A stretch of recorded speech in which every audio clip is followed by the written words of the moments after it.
자, 시행규칙 제19조 동원 또는 훈련 보류 사유입니다. 저기 해소입니다. 해소. 보류 사유 이제 해소자에 대한 신고에 대한 시행규칙 내용이고요. 1항 법 제6조의 3 2항에 따른 동원 또는 훈련 보류 사유의 해소 신고는 별지 서식에 따른다고 했고요. 이건 뭐 크게 어려운 거 없고. 2항 법 제6조의 3 2항에 따른 신고를 받은 예비군 중대장은 중대에 보관된 별지 서식에 소속 예비군 대원 명부를 정리하고 누구? 자, 수행군 부대장과 이거 잘 보셔야 됩니다. 또는이 아닙니다. 일단은 먼저 수행군 부대장과 지방명무청장이 둘 다 보내야 된다는 겁니다. 둘 다 보고 또는 통보해야 된다. 그 얘기입니다. 맞죠? 화면으로 빠지면 안 돼요. 그 다음에 에게 신고된 사람의 명단을 언제 매월 15일과 말일 기준으로 해서 작성을 하여 그 작성 기준일부터 며칠이네? 5일이네. 보고 또는 통보해야 됩니다. 자, 이 문장을 갖고 상황형으로 출제가 많이 됐었습니다. 그래서 헷갈리시면 안 됩니다. 됐죠? 자, 첫 번째. 보류 해소가 아니고 보류 원서 제출했을 때, 보류 신청을 했을 때, 보류 신고를 했을 때 예비군 유대장이 이제 수행군 부대장이 받아서 이제 통보하잖아요. 예비군 중대장이 신고를 받아갖고 수행군 부대장 거기는 한테만 보고하도록 돼 있잖아요. 근데 해소 신고는 어떻게 돼 있죠? 지방 명무청장이 들어가 있습니다. 그 차이점 구별하셔야 되고, 그 다음에 매월 15일하고 말일 기준으로 작성을 하고 그 작성한 그 날을부터 5일 이내에 보고 또는 통보해야 되는 겁니다. 됐죠? 자, 예를 들어서 우리 시험이 이제 10월 시험이잖아. 맞죠? 10월로 항상 기준을 잡아야 되겠다. 10월 2일부로 해소된 거야. 그러면 해소된 A씨 같은 경우에는 어떻게 하는 거죠? 매월 15일 요 기준으로 봐야 되겠죠. 맞죠? 예, 그 기준으로 10월 15일 기준으로 해갖고 며칠? 5일 이내니까 10월 15일 기준으로 작성을 하고 그 작성 기준일 10월 15일 작성했으니까 이 기준일부터 며칠? 5일 이내니까 20일까지 보고 또는 통보합니다. 누구에게? 수행군 부대장, 지방장에게. 그렇게 됐죠? 자, 그럼 만약에 10월 16일이다. 보류 해소 신고가 된 B씨 10월 31일부로 작성하죠. 맞죠? 그 기준일부터 며칠? 5일 이내에 보고 또는 통보하는 겁니다. 그래서 이거는 상황형을 조심하셔야 돼요. 됐죠? 그리고 이 문장 같은 경우에는 이거는 다른 거하고 다르게 조항을 좀 숙지를 하고 있으면 좋아요. 그래서 632 이러면은 632라는 보류 해소하고 관련되어 있는 조항입니다. 632 됐죠? 자, 그 다음에 이제 넘어갑니다. 법 제6조 훈련입니다. 제5조는 뭐였죠? 동원이었고요. 이제 훈련입니다. 자, 1항 국방부 장관은 이번에 대해서 시험이 가로형으로 나왔던 겁니다. 쉽게 나왔어요. 자, 국방부 장관 주어 조심하시고 대통령 국방부 장관은 대통령령으로 정하는 바에 따라 연간 며칠? 20일 한도에서 예비군 대원을 훈련할 수 있습니다. 이 경우 국회의원과 이 경우 들어가기 전에 요거 먼저 설명드리고 요 20일 요 날짜 가지고 장난을 마시고 이번에도 요거 갖고 장난쳤어요. 며칠? 이번에는 이번에 가로로 나왔구나. 예. 21일을 가로로 나왔었습니다. 참고하시고 이 경우 자 이거 잘 보세요. 국회의원과 그 밖에 그 다음에 대통령으로 정하는 사람 국회의원과 대통령으로 정하는 사람은 훈련을 보류하여야 한다가 아니고 뭐라고 되어 있죠? 훈련을 하여야 합니다. 훈련해야 됩니다. 보류가 아닙니다. 됐죠? 그 다음 단서 조항 볼게요. 다만 법률에 따라 국민이 직접 선거하는 공직선거 기간 중에는 훈련을 하지 않습니다. 안 합니다. 그래서 실무로 따질 때 올해 지방선거 있잖아요.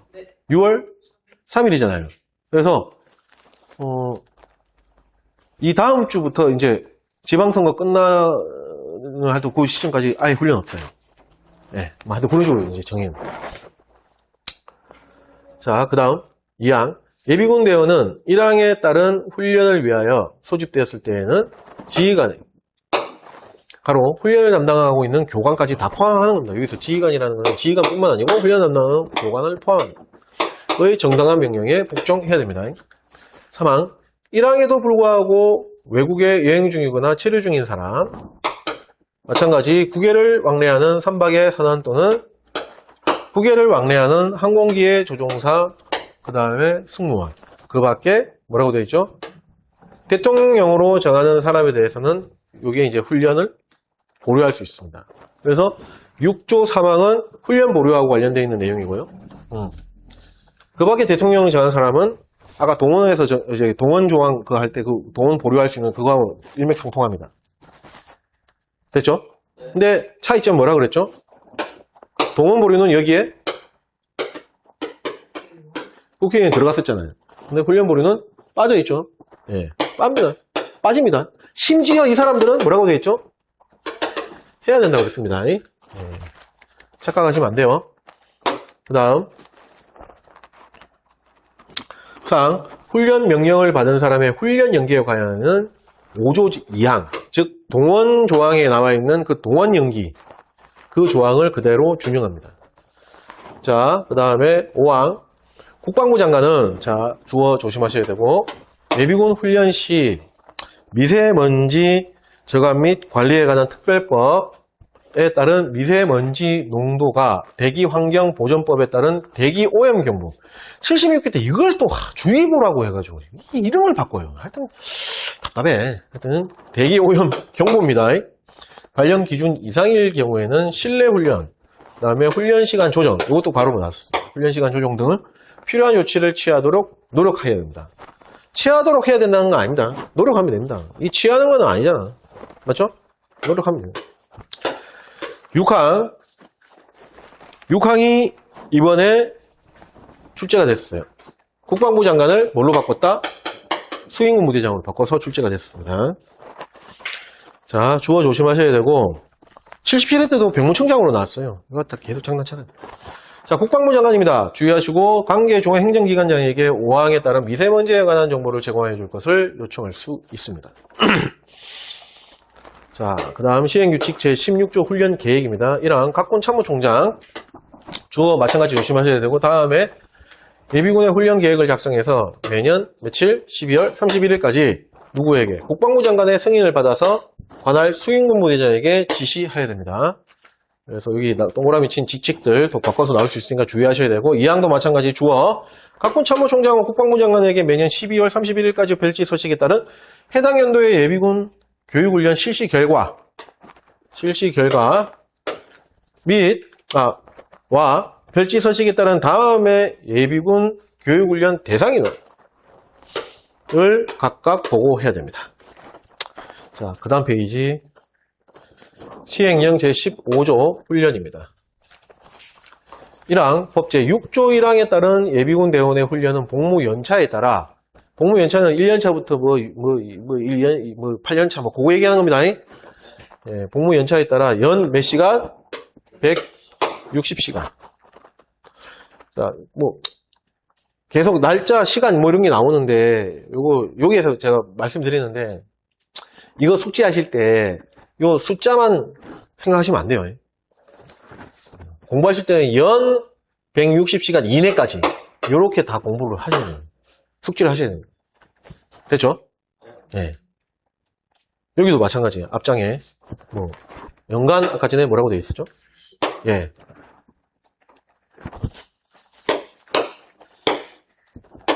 요즘에 좀 쉽게 나오기 때문에 이렇게만 가로를 떨어요. 근데 이렇게 공부하셔야 돼요. 됐죠? 예. 다음 계속 보겠습니다. 연 160시간 이내에서 실시하며 훈련의 내용과 방법, 그 다음에 그 밖에 훈련에 필요한 사항은 뭐라고 되어 있죠? 국방부 장관이 정합니다. 요걸 가로로 많이 뚫거든요. 그래서 이것도 코드가 있습니다. 내방기 장관. 이렇게. 국방부령, 대통령령 이러면 틀립니다. 국방부 장관이 정합니다. 됐죠? 내방기 장관. 2항, 법 제6조 1항 후단. 에서 대통령으로 정하는 사람. 이란 다음 각호 어느 하나에 해당하는 사람 말합니다. 여기서 말하는 대통령으로 정하는 사람은 어떤 사람이었죠? 훈련 보류? 뭐였죠? 훈련을 해야 하는 사람. 6조 1항 후단은 법 6조가 훈련 조항이잖아요. 1항의 후단은 그 단서 조항이죠. 훈련 보류가 아니고 대통령을 여기서 말하는 대통령 정하는 사람은 훈련을 받아야 되는 사람을 얘기하는 겁니다. 됐죠? 네. 자, 비교했을 때 헷갈리는 게 법 제5조, 즉 동원이죠. 1항의 단서 조항은 뭐였죠? 동원 보류하고 관련된 사람을 거기다가 해놨거든요. 훈련 다릅니다. 헷갈리시면 안 돼요. 됐죠? 자, 대통령 전하는 사람 보겠습니다. 1호 차관급 이상의 국가공무원, 차관급 이상의 국가공무원입니다. 2호 지방의회 의원입니다.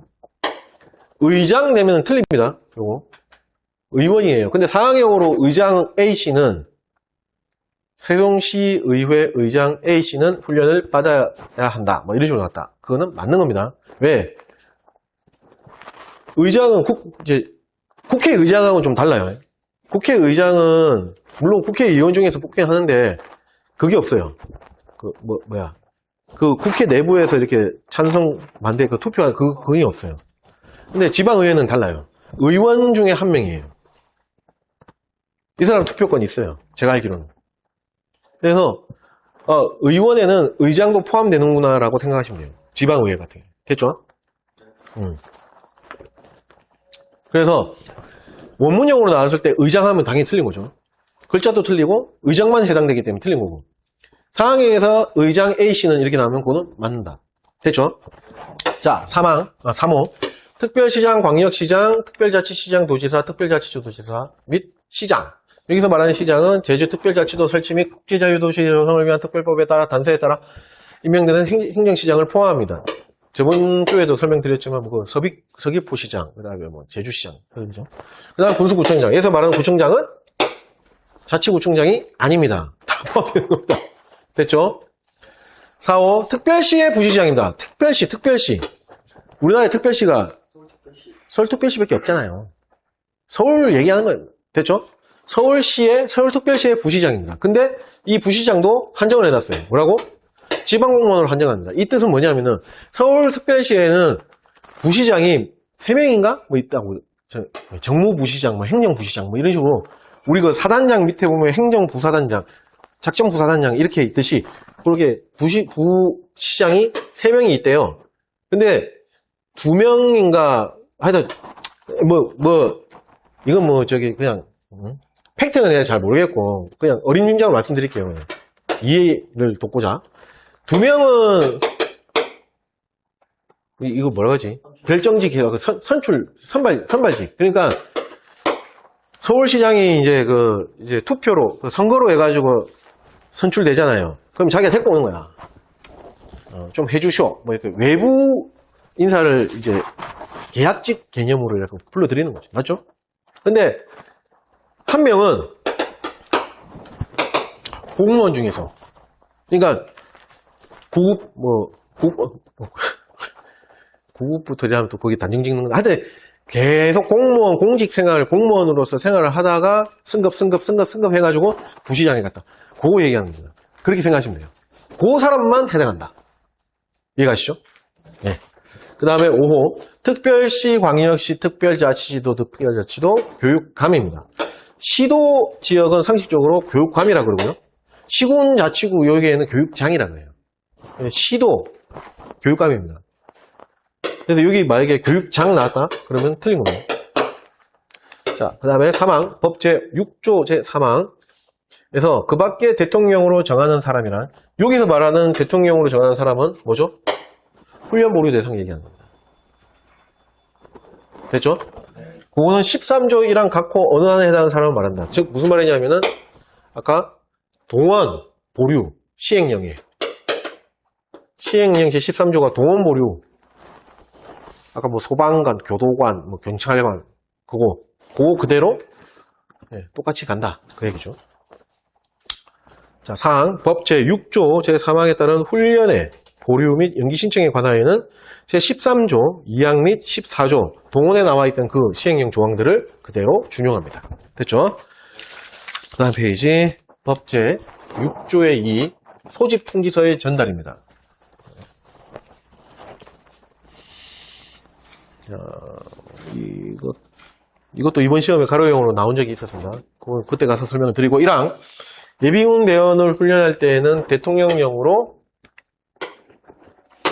정하는 바에 따라 사전에 소집 통지서를 누구에게? 본인에게 전달해야 됩니다. 예. 원칙은 본인에게 전달하는 게 맞죠. 기본적으로는. 다만 동원에 대비한 불시 훈련이나 점검, 여기 가로로 나온 적이 있었습니다. 할 때에는 소집 통지서를 전달하지 뭐라고? 아니하고 대통령령으로 정하는 방법으로 통지하여 소집할 수가 있습니다. 자, 2항 1항 본문에도 불구하고 예비군 대원 본인이 없을 때에는 같은 세대 내의 세대주, 그 다음에 가족 중 성년자, 그 다음에 본인의 고용주. 근데 한 개 더 들어가죠. 본인이 선정한 소집 통지서의 수령인 코드로 세가고통입니다. 훈련 소집 통지서는 대신 본인이 없을 때, 자기가 없을 때 받을 수 있는 사람이 세가고통까지거든요. 통. 됐죠? 아까 보류원서 거기는 세가통. 아니다. 세가고. 맞죠? 예. 착각하시면 안 됩니다. 자, 그래서 세가고통. 요거를 다 뭉뚱그리로 이하, 세대주 등이라고 합니다. 에게 1항의 소집 통지서를 전달해야 됩니다. 그래서 세가고통이 만약에 세대주 등이라고 표현돼도 그것도 맞는 겁니다. 똑같은 말이니까. 자, 3항 제2항에 따라 세대주 등에게, 맞죠? 세대주로 이제 표현했죠. 이거 공부할 때 세대주 등 이런 문장 공부할 때 세대주 등 하면은 이제 머릿속 떠올려요. 세가고통. 이렇게. 소집 통지서를 전달하는 경우로서 소집 통지서를 전달받은 자가 본인이 선정한 소집 통지서 수령인인 경우에는 뭐죠, 이거? 이 경우에는 소집 통지서의 전달 전에 수령에 관한 뭘 받아야 된다? 동의를 받아야 됩니다. 세가고통 중에 통지서, 본인이 선정한 통지서 수령인 같은 경우에는 전달하기 전에 수령에 대해서 동의를 받아야 됩니다. 근거를 남겨야 되겠죠. 맞죠? 동의를 했다는 근거를 남겨야 되죠. 맞죠? 사항 2항에 따라 소집 통지서를 전달받은 세대주 등은 소집 통지서를 날짜 없습니다. 뭐라고 되어 있죠? 지체 없이 7일 이내로 들어가 있는 수도 있는데 틀린 겁니다. 예비군 대원 본인에게 직접 전달하거나 휴대전화, 문자, 메시지 등 대통령령으로 정하는 방법으로 전달해야 됩니다. 두 가지로 하죠. 본인에게 직접 전달하거나 그 밖에 대통령령. 그럼 대통령령 또 몇 가지 쫙 풀겠죠. 가지치기 하겠죠. 예측이 되잖아요. 5항 2항에 따라 소집 통지서가 세대주 등에게 전달될 때에는 예비군 대원 본인에게 전달될 것으로 봅니다. 됐죠? 네.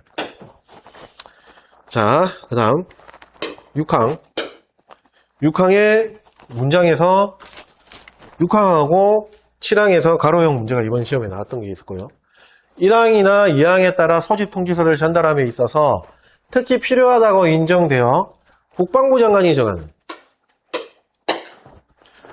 경우에는 민사소송법의 중 송달에 관한 규정 같은 법 제189조는 제외하는데 뭔지 모르겠습니다. 하여튼 제외한답니다. 를 준용해서 우편 법령에 따른 특별한 송달의 방법으로 이를 전달할 수 있습니다. 이번 시험에 국방부 장관이 나왔어요. 여기 가로로 나왔어요. 이거하고 동일한 문장이 병법에 나오거든요. 근데 거기에는 뭐라고 돼 있죠? 국방부 장관이 아니고 병무청장으로 돼 있습니다. 됐죠? 병역법에 가서 설명을 드리겠지만 이것도 막연하게 이렇게 하면 헷갈리니까 이거 뭐에 대한 내용이에요? 뭐 전달이죠? 훈련 소집 통지서예요. 그렇기 때문에 국방부 장관. 병역법에 나와 있는 것은 훈련 소집 통지서에 대한 전달이 아니고 병역 의무부가 통지서 전달에 대한 내용에 대해서 이 규정을 집어넣었거든요. 그렇게 구분하시면 돼요. 여하튼 국방부 장관이 이번에 가로로 나왔고요. 7항 1항에 따른 소집 통지서는 본인으로부터 동의를 받았을 때에는 본인의 동의를 받았을 때에는 대통령령으로 정하는 바에 따라 정보통신망 이용 촉진 및 정보보호 등에 관한 법률에 따른 전자문서로 전달할 수 있습니다. 전자문서가 이번에 가로로 나왔었습니다. 자, 전자문서로 전달할 때는 무조건 뭐가 나온다? 본인의 동의가 받아야 됩니다. 여기 항상 따라 붙어요. 그렇게 생각하시면 돼요. 됐죠? 전자문서가 가로로 나왔다. 다음 페이지. 자, 시행령 제16조 소집통지서의 전달 등입니다. 1항 수행부 대장은 주어 조심하셔야 되고 법 제6조의 1항 본문에 따라 소집통지서를 훈련 소집일 며칠 전까지 7일 전, 요 날짜 기억하셔야 됩니다. 기본입니다. 본인에게 전달해야 됩니다. 2항 1항에 따른 소집통지서의 서식 나오니까 뭐? 국방부에 나오죠. 3항 마찬가지 주어 수행군 부대장은 법 제6조의 이 1항 단서에 따라 동원에 대비한 불시훈련이나 점검을 하려는 경우에는 전화 또는 방문 통보의 방법으로 예비군 대원에게 소집 통지를 하여야 하고 여기에 77회 때 가로 나왔고요. 소집 통지서를 받은 예비군 대원은 제12조 각 호 구분에 따른 시간 이내 6시간, 24시간, 48시간 고 얘기합니다. 지정된 장소에 응속해야 됩니다. 됐죠? 예.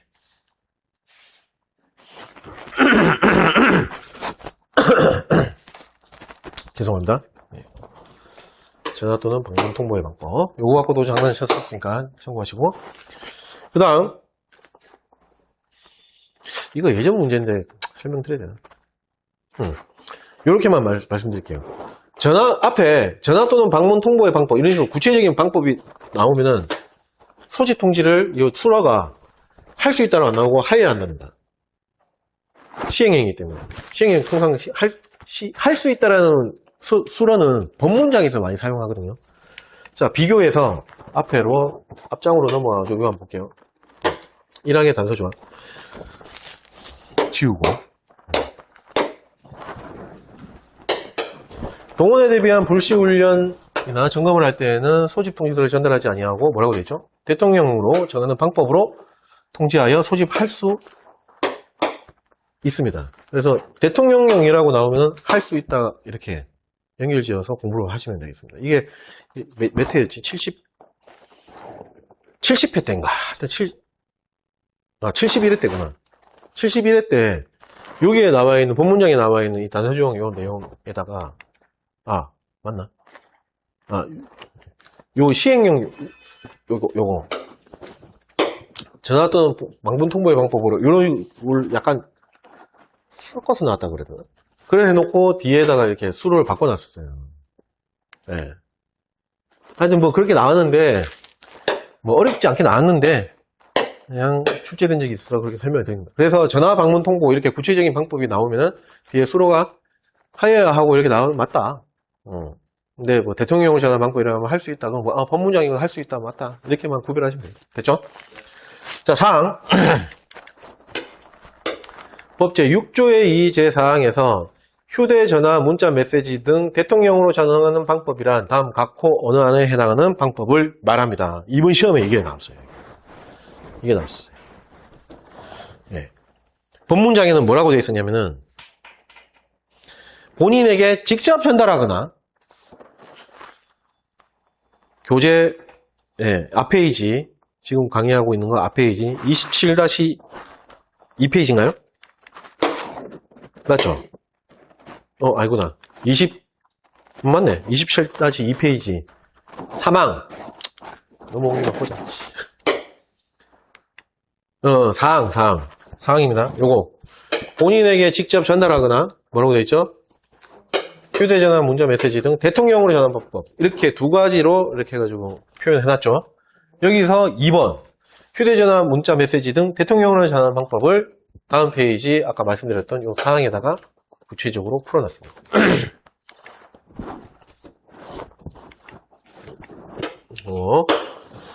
자, 보겠습니다. 1호. 소집 통지서 뭐라고 되어 있죠? 사본. 원본이 없습니다, 여기는. 원본 아닙니다. 사본을 직접 전달하는 방법. 그러면 원본을 직접 전달하는 방법은 안 되나? 안 돼요? 원본은 본인에게 직접 전달하면 안 되는 건가? 자신있게. 되잖아요. 네. 그거 어디 표현되어 있어요? 법에 뭐라고요? 직접 그렇죠. 전달하고. 본인에게 직접 전달하거나. 그 원본이라는 말은 안 써도 당연히 원본이에요. 그 법문장에다 표현해 놓은 거예요. 그래서 시행령 여기 구체적인 대통령을 전하는 방법에는 사본이라고 표현을 한 겁니다. 맞죠? 예. 원본을 직접 전달하는 건 법문장에다가 말씀하셨다시피 본인에게 직접 전달하는 건 그냥 원본을 직접 전달하는 방법인 거예요. 맞죠? 그래서 요거 잘 구별을 하셔야 되고 2호 소집통지서 여기는 뭐라고 되어 있죠 또? 원본 또는 사본을 우편이나 팩스로 전송하는 방법. 이해가시죠? 네, 우편 팩스로 직접 전달이 아니고 팩스로 전송하는 거는 원본을 통해서 원본을 보내든 사본을 보내든 그렇게 되는 거죠. 그래서 1호는 사본만 표현을 한 거다. 그 배경을 설명해 드린 거예요. 구별하시라고. 됐죠? 3호 소집통지서 촬영물. 네. 촬영물 가로 정보통신망 이용 촉진 및 정보보호 등에 관한 법률에 따른 전자문서를 포함합니다. 이 촬영물에는 을 전자적 방법으로 전송하는 방법입니다. 사진 찍어가지고 이렇게 뭐 보내고 뭐 그런 걸 얘기하는 거죠. 맞죠? 그 다음에 4호 소집통지서에 기재되어 있는 내용 중에서 주요사항 여기서 말하는 주요사항 가로 잘 봐야 됩니다. 훈련 소집기간 그 다음에 훈련 장소 그 다음에 훈련 장소에 무슨 시간? 도착 시간은 포함되어야 됩니다. 기장도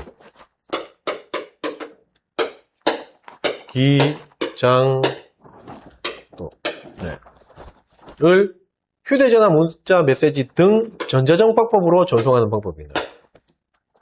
문자에다가 이렇게 적는 거예요. 만약에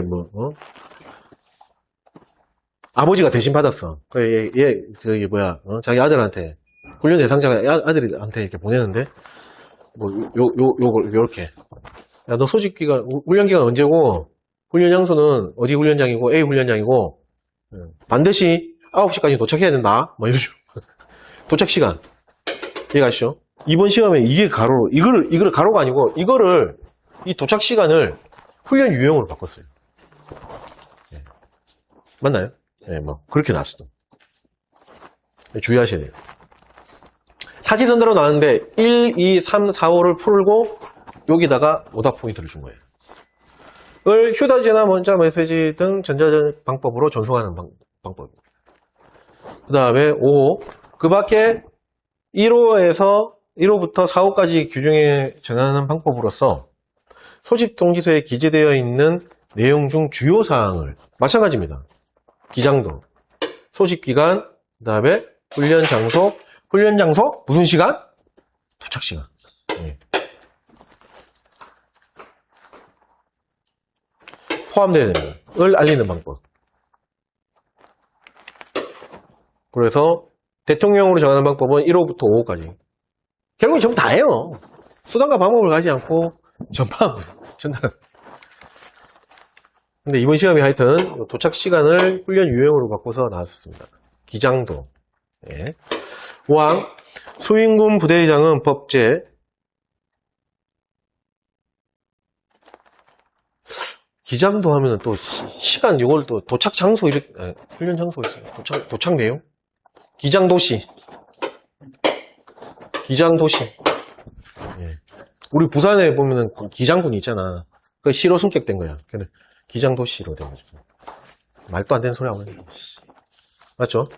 5항 수인군 부대장은 법 6조의 이 7항에 따라 소집 통지서를 전자문서로 전달하려면 미리 예비군 대원에게 전자우편 주소와 수신 동의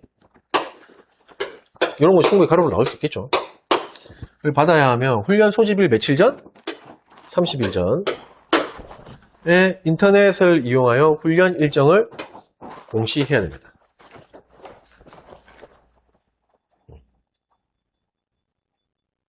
됐죠?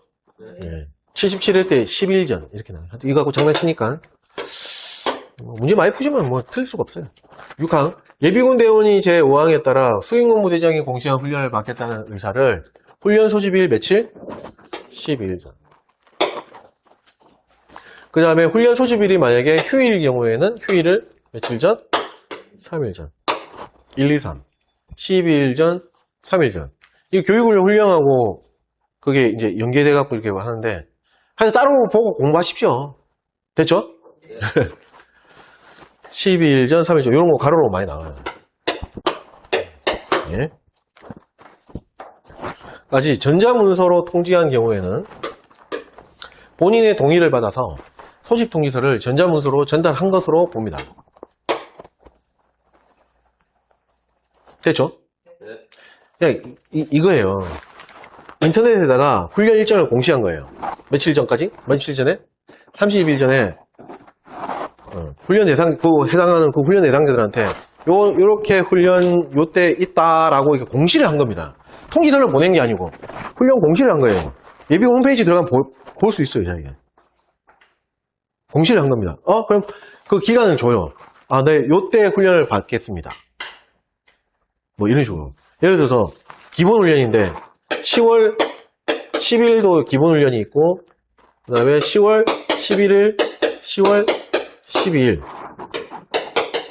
만약에 A씨다. 근데 A씨가 훈련 대상인데 기본 훈련 대상인데 기본 훈련이 이번에 10일도 있고 11일도 있고 12일도 있어요 라고 이렇게 공시를 한 겁니다. 그러면 얘가 예를 들어서 12일 전에 저는 10월 11일 날 받을게요 라고 전자문서 통지를 하는 거예요. 그러면은 그래 소집 통지서를 전달된 것으로 볼게. 이때 훈련 받는다고 네가 얘기했잖아. 그 얘기입니다. 됐죠? 근데 훈련일이 휴일 경우에는 며칠 전까지? 10일 전까지. 그렇게 이해하시면 돼요. 됐죠? 전자문서 통지라는 건 제가 신청했다는 걸로. 예. 그냥 클릭한다고 뭐 그렇게 해서. 됐죠? 네. 7항 제5항 및 6항에서 규정한 사항 외에 소집 통지서를 전자문서로 전달하는 방법 및 절차에 관한 사항은 뭐라고 되어 있습니까? 국방부 장관이 정합니다. 절차, 방법, 훈련, 절차, 방법 이렇게 나오면은 국방부 장관. 수행군 부대장 아닙니다. 주의하셔야 돼요. 시행령 제17조 전국 단위 훈련입니다. 1항 수행군 부대장이 주어 조심하셔야 되겠죠. 제16조 제4항에 따라 훈련 일정을 공시한 경우에 관할 지역 외에 내가 아닙니다. 외에 주의하셔야 되고 예비군 대원은 훈련 소집일 며칠 전? 3일 전까지 전자문서로 또는 뭐라고? 수행군 부대 주의하셔야 되겠죠. 전자문서로 또는 수행군 부대를 직접 방문하여 훈련 참가를 신청할 수 있습니다. 관할 지역 관할 지역 내는 전국 단위 훈련이라고 아니잖아요. 자기가 내가 소속되어 있는 훈련장에 훈련하는 거니까. 그 외에 예비군이 전국 단위 훈련 신청한 경우에는 며칠 전? 3일 전까지 두 가지 방법으로 예비군법에 명시가 되어 있어요. 전자문서로 하든지 아니면 직접 수행원 부대로 방문해가지고 훈련 참가를 신청할 수 있는 겁니다. 됐죠? 교육을 훈령에는 뭐라고 되어 있냐면 전자문서는 그대로 똑같은데 교육을 훈령에는 이걸 또 구체화시켜놨어요. 뭐라고 되어 있죠? 인급 인접 예비군 부대 그 다음 나 지금 헷갈려. 이 결정률 이게 공부가 제가 준비를 좀 덜한 거예요. 이번 주에 준비를 좀 덜 했어.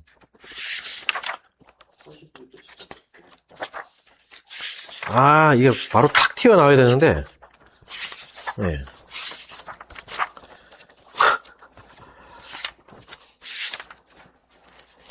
얘기 안 해도 되는데, 괜히 얘기했네. 직접 원소속. 그렇죠. 원소속 부대. 직접 원소속 또는 인접 예비군 부대. 맞죠? 네, 그렇게 표현되어 있고요. 예비군법에는 전자문서로 또는 수행군 부대를 직접 방문. 이렇게 되어 있습니다. 차이를 구별하셔야 됩니다. 네, 별개라고 생각하고 공부하시면 되겠고요. 그 다음에 2항. 1항에 따라 예비군 대원이 훈련 참가를 신청한 경우에는 본인의 동의를 받아서 소집 통지서를 전자문서로 전달한 것으로 봅니다. 3항. 1항에 따른 훈련 참가를 신청할 수 있는 훈련의 종류, 신청 절차, 그 밖에 필요한 사항은 누가? 국방부 장관이죠. 자, 훈련과 관련되어 있는 절차, 종류, 이런 거 나오면 예비군법에서 다 국방부 장관입니다. 자, 그 다음 페이지 넘어갈게요. 자, 법 제7조 무장입니다. 이번 시험에도 나왔고요. 이 법 7조 무장은, 공부하실 때, 저번 주에도 언급을 했지만, 예비군 임무하고 연계해서 공부를 하시고, 문제도, PPT 문제도 그렇게 그렇게 이제 구성이 되어 있어요. 그렇게 보셔야 됩니다. 1항. 예비군은 그 임무 수행을 위하여 필요한, 뭐라 할 수 있습니까? 일단은 임무 수행을 위해서, 예비군 임무는 법 제2조에 나와 있죠. 1호부터 5호까지 나와 있잖아요. 맞죠? 그거 다 해당되는 거죠. 임무 수행을 위하여 무기를 사용할 수 있는 게 아니고 뭐라고 되어 있죠? 무장을 할 수 있는 겁니다. 일단 무장을 다 할 수 있어. 근데 무기를 사용할 수 있는 거는 또 거기에서 또 선별되는 거죠. 1호부터 5호까지 중에서 다 되는 게 아니고 또 이렇게 선별되는 거예요. 그게 2항에 나와 있어요. 예비군이 출동한 경우에는 제2조 2호부터 4호까지의 임무를 수행하기 위하여 뭐라고 되죠? 무장을 당연히 할 수도 있고 그건 당연한 거고 1항에 논했잖아요. 뭐라고 되죠? 무기를 사용할 수 있습니다. 됐죠? 네. 그러면은 법 제2조 임무에 1호부터 5호까지 있는데 그 중에서 2호부터 4호 요때는 또 무기를 사용할 수 있는 겁니다. 됐죠? 예. 다만 단수정의 잘 봐야 됩니다. 1단계 강의니까 복습 차원에서 1호가 뭐였죠? 법 제2조 임무 1호. 예, 현역 군부대 편성 및 동원을 위한 작전을 위한 동원을 위한 대비 그렇게 나오죠. 맞죠? 예. 예, 전시사병 그 밖에 국가 비상사태에서 현역 군부대 편성이나 작전에 필요한 동원의 대비. 2호가 뭐였죠? 예, 적 또는 무장공비 침투하거나 침투 우려 지역에서의 걔네들의 소멸. 3호, 무장 소요에 대한 진압이잖아요. 무장 소요가 있거나 무장 소요가 우려되는 그 지역에 대한 무장 소요의 진압이잖아요. 소멸이 아니고, 맞죠? 거기에 이제 괄호가 있죠. 경찰력만으로 대처하거나 진압하거나 대처할 수 없는 경우만 한정된다고 국한을 해놨습니다. 그거 주의하셔야 되고. 그 다음에 4호. 방금 언급했던 소멸, 진압하는 지역에 있는 중요시설, 무기고, 병참선, 거기에 대한 경비. 그 다음에 5호가 민방위 지원해주는 거, 서포트하는 거. 민방위 업무 서포트하는 거. 그렇게 돼 있잖아요. 맞죠? 그 중에서 2호부터 4호. 소멸, 진압, 그 중무병 지역, 경비. 예. 그 임무 수행을 위해서는 무기를 사용할 수 있는 겁니다. 됐죠? 예.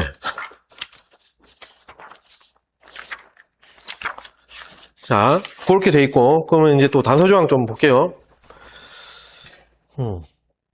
다만, 제2조 3호 임무를 수행하거나, 같은 호에 따른 지역에서 같은 조 4호의 임무를 수행할 때에는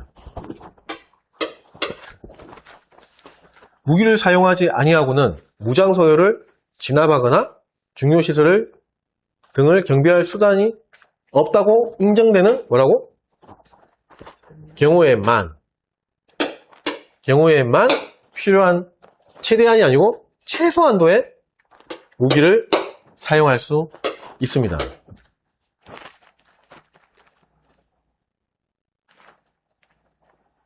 됐죠? 자, 이제 한번 풀어볼게요. 단서조항. 2조 3호가 뭐였죠? 무장 소요의 진압. 그 다음에 같은 조 4호 무장 소요 고 진압이 있는 고 일대 지역의 중무병의 경비 임무 수행. 맞죠? 그때도 요때는 무기를 터저히 사용하지 아니하고는 무장 소요를 진압하거나 예, 경비할 수 없을 때 그때에만 최소한도의 무기를 사용할 수 있는 겁니다. 그게 그 뜻이에요. 됐죠? 네. 예. 자, 무장공비, 아까 적 또는 무장공비, 소멸, 이거는, 이런 게 필요 없어요. 국감식, 얘는, 엄연한, 나를 위협하고, 우리 생명을, 목숨을 앗아갈 수 있는 그거잖아요. 맞죠? 상대적, 적이잖아. 죽여야지, 그거는. 이유불문하고. 근데, 제가, 저번 시간에도 앞 시간에도 저번 주에도 말씀드렸지만, 무장 소요는, 일단은 대한민국 국민이라고 그랬잖아요. 그래서 소멸이라는 말을 안 쓰고 진압이라고 그랬잖아요. 그래서, 이런 식으로, 진짜 어쩔 수 없이 사용할 수밖에 없는 그런 때만, 그때도 또 최소한도의 무기를 사용할 수 있는 걸로 국한을 해놓은 겁니다. 그런 의미예요. 됐죠? 예. 그 얘기입니다. 그리고, 여기에는 경우에만 돼 있거든요. 그러면 4호의 임무를 3호의 임무를 수행한 걸 일본어로 표현하고 그 지역의 무기를 사용하냐 이걸 2호. 그 다음에 진압, 중요시설 경비 뭐 이렇게 해갖고 두 가지로 구분되어 있잖아요. 이거 하나를 생략하고 하나만 기술했다. 그때 만자를 쏘면 된다 안 된다? 이때는 맞습니다. 두 개 다 맞다고 해야 되는 거예요. 요 파트만. 예비군법의 경우에만 이렇게 붙는 게 세 가지가 나오거든요. 세 군데가 나오거든요. 첫 번째가 저번 주에 얘기했던 법 제2조 임무에 보면은 경찰력만으로 진압하거나 대처할 수 없는 경우에만 거기에는 진압과 대처 중에서 하나가 생략되면은 뒤에 경우에만 나오면은 틀리다. 하나만 나오면은 경우에는 또는 뭐 이렇게 나와야 된다. 만자가 붙으면 약간 틀리다. 이랬잖아요. 또 비슷한 어떤 공식이거든요. 그것도. 근데 여기에는 여기 써 있다시피 예, 이게 조건에 어떤 붙는 에만이라는 표현이기 때문에 이건 조건에 붙는 에만이 A 또는 B 이 얘기에 대한 에만이 아니고 조건에 붙는 어떤 에만이라는 표현이기 때문에 요거는 하나가 생략돼도 만자가 나와도 맞고 그 다음에 는자가 나와도 맞고 근데 이렇게 뭐 시험 출제는 안 될 거예요. 여하튼 그렇게 구별하시면 됩니다. 됐죠? 예. 그 다음에 또 설명해야 될 게 여기 3호를 풀었었어. 그러니까 무장 소유의 진압 또는 소유 우려가 있는 지역의 무장 소유의 진압이잖아요. 맞죠? 근데 거기 가로 붙는 거 기억나시죠? 경착력. 예, 그 가로가 생략되고 여기 나왔다. 3호가. 그 뒤에 경찰력만으로 뭐 이렇게 그걸 생략하고 나왔다. OX. 맞다고 봐야 돼요. 맞다고 봐야 돼요. 뭐 그렇게 출제는 안 되는데 안 되겠지만 가능성이 희박하지만 맞다고 봐야 된다. 왜? 요거 때문에.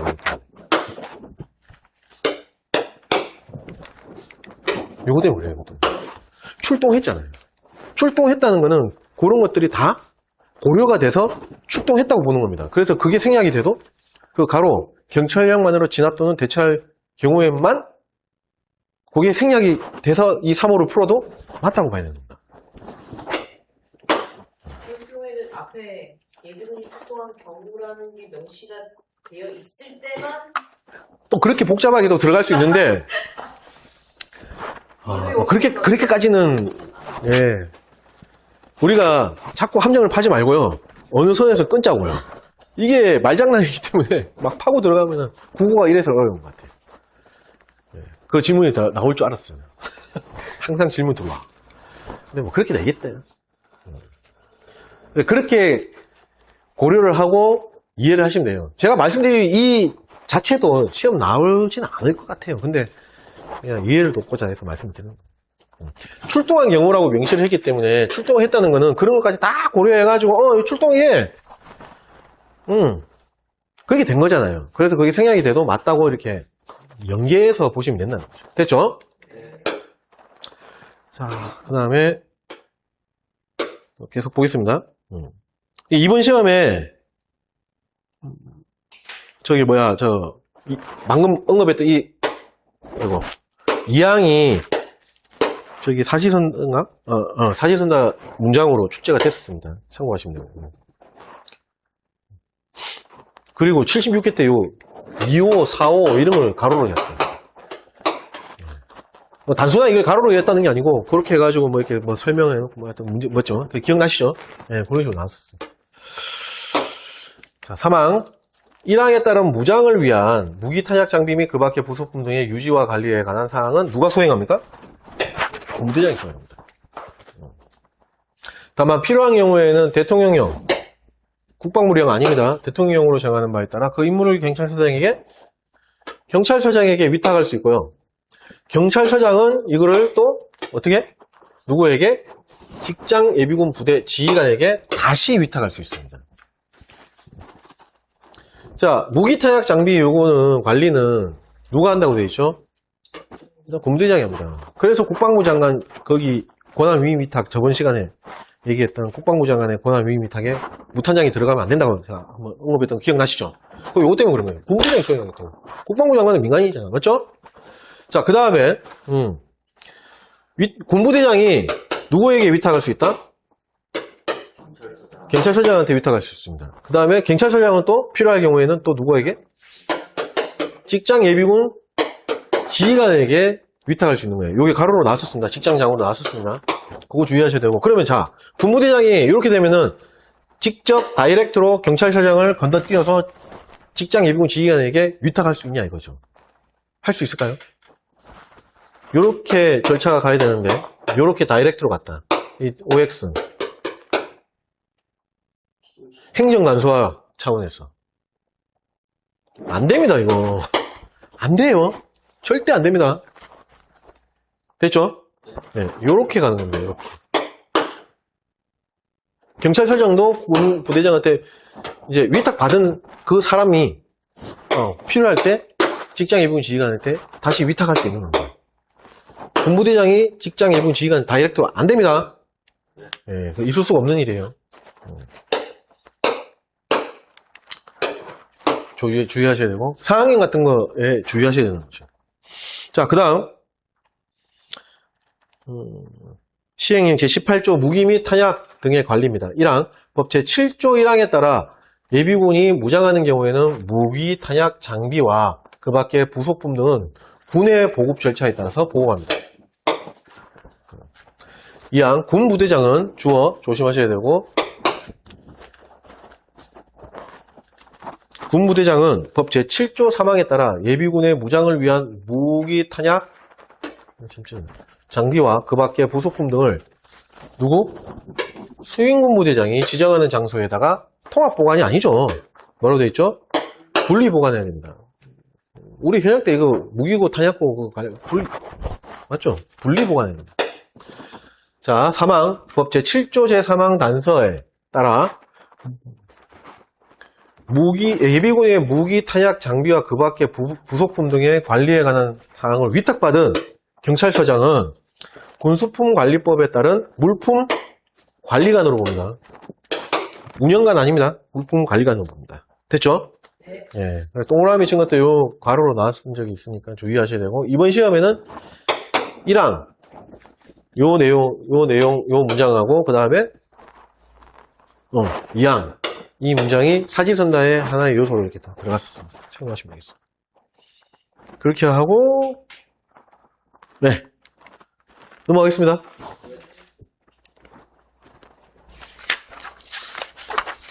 다음. 시행규칙 제20조. 요거까지 보고 쉴게요. 장비 등의 관리입니다. 이것도 상황형으로 많이 나올 수가 있어요. 특히 뒤에, 밑에 있는 아랫부분. 자, 1항. 0 제28조 제2항에 따라 경찰서장이 예비군의 무기 타약 장비 등의 유지와 관리에 관한 사무를 위탁받거나 법 제7조 3항 단서에 따라 직장예비군 부대 지휘관이 해당 사무를 다시 위탁받은 경우, 누구한테 위탁받는 거죠? 다시? 군부대장? 맞아요? 왜 끄떡끄떡하게? 아니잖아. 누구에게? 경찰서장. 경찰서장한테 다시 위탁받는 거잖아요. 맞죠? 받은 경우에는 다음 각 호구에 따라 처리합니다. 1호, 경찰서장은 해당 예비군 부대 무기, 타약, 장비 등의 사용 통제 및 보관과 무기고 및 탄약고의 경비에 관한 보관과 경비에 관한 사용 통제, 보관, 그 다음에 경비죠. 에 관한 업무를 수행하고 무기고 및 탄약고는 다음 각목 장소에 서로 분리해서 설치하는데 특히 필요하다고 인정하는 경우에는 다른 적당한 장소에 설치할 수 있습니다. 자, 과목 지역과 직장을 구분해놨습니다. 지역 예비군의 경우에는 경지파, 경찰서, 지구대 또는 다시 경찰서 또는 지구대 파출소. 그 다음에 남목 직장 예비군의 경우에는 소행군 부대장 또는 누구? 경찰서장이 지정하는 해당 직장 내의 장소입니다. 구분되어 있고요. 주의하셔야 됩니다. 그 다음 이번 시험에는 요거 1호 요 내용이 시험에 OX로 출제가 됐습니다. 맞는 걸로 출제된 것 같은데요. 그 다음 좀 지우고 갈게요. 2호 1호는 경찰서장이었고요. 2호는 직장예비군 부대지휘관. 직장예비군 부대지휘관은 가로로 주의하셔야 되고 해당 예비군의 무기, 타약, 장비 등의 마찬가지 사용 통제 및 보관과 무기고, 탄약고, 장비고도 포함되어 있습니다. 경비에 관한 업무를 수행하는데 무기 및 탄약의 사용에 관하여는 누구의 통제를 받습니까? 경찰서장의 통제를 받아야 합니다. 군부대장의 통제를 받는 게 아닙니다. 경찰서장의 통제를 받습니다. 왜? 누가 위탁해줬죠? 경찰서장이 위탁했습니다. 됐죠? 2호도 이번에 시험에 출제가 됐고요. 여기에서 이거 맞는 문장으로 나왔고요. 그 다음에 2항. 잘 보세요, 이거. 직장 예비군 부대 지휘관은 주어 조심하셔야 되고, 직장장 아닙니다.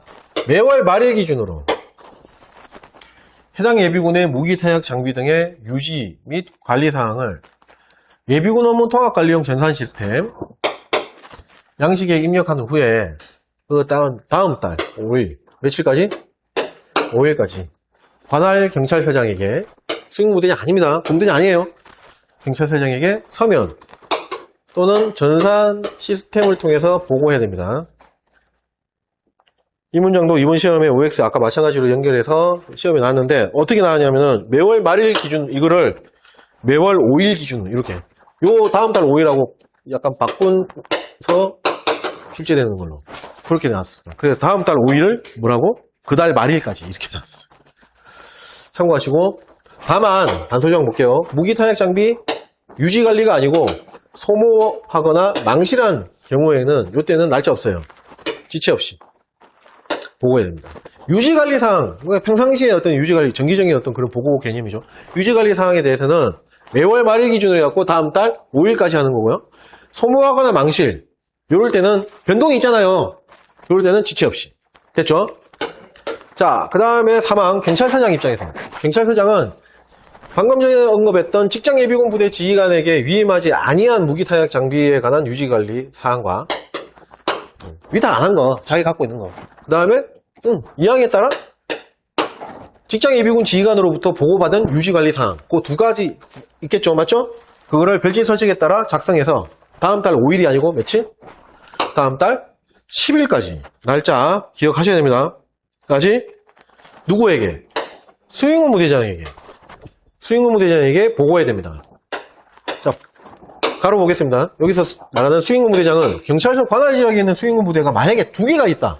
2개 이상이 있는 경우에는 당연히 해당 무탄장, 무기탄약 장비의 관리에 관한 권한을 위임한 수행본부대장을 말하겠죠. 자, 단서 조항 보겠습니다. 다만 무기탄약 장비 등을 유지관리가 아니고 소모하거나 마찬가지로 망실한 경우에는 그 사실을 지체 없이 보고해야 됩니다. 됐죠? 자, 사항. 수행본부대장은 주어 조심하셔야 됩니다. 보고받았잖아. 사망에 따른 보고를 받았을 때는 이때는 날짜 없습니다. 지체 없이 지휘계통을 거쳐서 누구에게? 각군 참모총장에게 보고해야 됩니다. 자, 5항. 그러면은 이 보고를 받은 각군 참모총장은 사항에 따른 보고를 받았을 때에는 무기 타약 장비 등의 유지관리 사항의 경우에는 이때는 매월 말일이 아니고 뭐죠? 분기 말일 기준으로. 분기 말일 기준으로 이를 종합해서 어떻게? 다음 달 20일. 다음 달 말일로 해갖고 시험 나오는데 아닙니다. 다음 달 20일까지. 자, 무기 타약 장비의 유지관리 사항이 아니고 뭐죠? 소모 망실 사항의 경우에는 계속 뭐로 나왔죠? 지체 없이. 누구에게? 각각 국방부 장관에게 보고해야 됩니다. 이 절차. 이거 상황형으로 나오면 많이 헷갈려요. 문제를 많이 접해봐야 돼요. 됐죠? 예. 그래서 이 절차, 날짜, 이 기한 내에 맞는지, 특히 상황형으로 나왔을 때, 이런 거를 잘 풀 줄 알아야 됩니다. 이번 시험에는 아까 말씀드린 대로 OX로 나왔는데, 매월, 2항에 나와 있는 매월 말일을 매월 5일?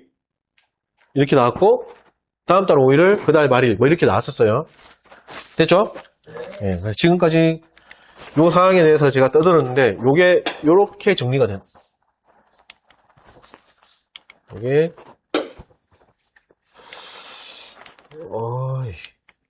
여기서 또 흐름이 끊기네요.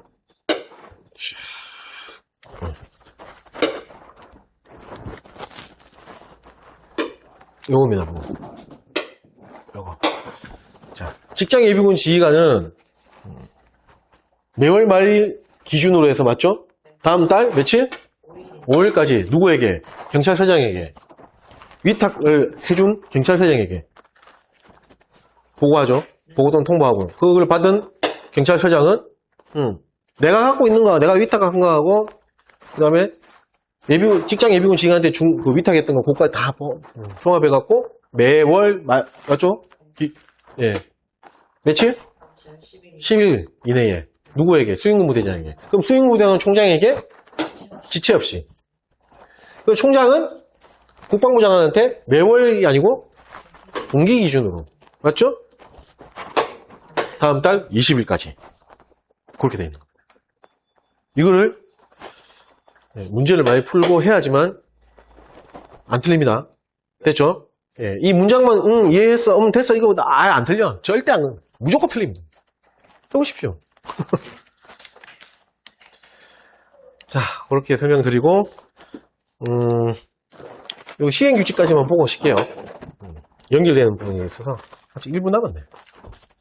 자, 시행규칙 제21조 군수품관리 사무위탁입니다. 영 제28조 2항에 따라 예비군의 무기 타약 장비 무탄장 유지 및 관리에 관한 사무를 위탁받은 경찰서장은 군수품관리법에 따른 군인물품 관리관이 되고 경찰서의 경비 업무를 담당하는 과장은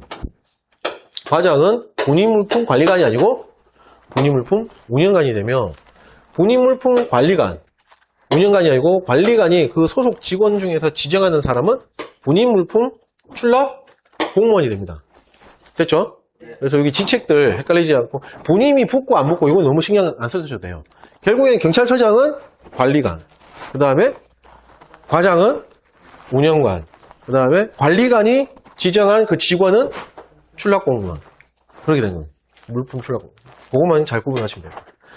자, 시행규칙 제22조 군수지원입니다. 예비군에서 필요로 하는 무기, 장비, 병기가 아니고 병참 주의하셔야 되고 탄약도 아닙니다.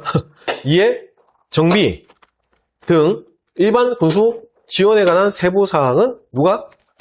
총장이 국방부 장관 아니에요. 각군 참모총장이 정합니다. 됐죠? 자, 이렇게 하고 조금 쉬셨다가